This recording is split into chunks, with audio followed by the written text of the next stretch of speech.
শুভ জন্মাষ্টমী। আজকে গোপুর জন্মদিন, তাই মা ওকে মুছিয়ে দিচ্ছে। আর ওর জন্মদিন বলে কথা, নতুন জামা না পরলে তো হবেই না, তাই মা ওকে নতুন জামাও পরিয়ে দিচ্ছে।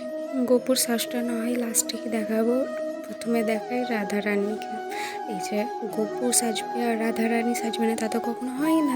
তাই মা দুজনকেই নতুন জামা পরিয়ে রেডি করিয়ে দিয়েছে। ভেবেছিলাম জন্মাষ্টমী একটু স্পেশালভাবে করবো, কিন্তু সব ভাবলেই তো আর হয় না। আসছে বছর চেষ্টা করব জন্মাষ্টমীটা একটু স্পেশাল করে করার।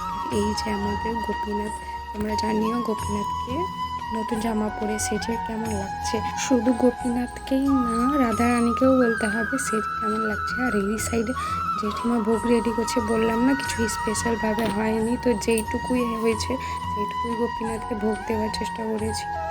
আজকে ওয়েদারটাও ভীষণ সুন্দর ছিল। আর এই যে ইনি পুজো না হওয়ার আগেই প্রসাদে হামলা, অবশেষে পুজো শেষ হয়েছে। আর এই যে ইনিও প্রসাদ পেয়েছে।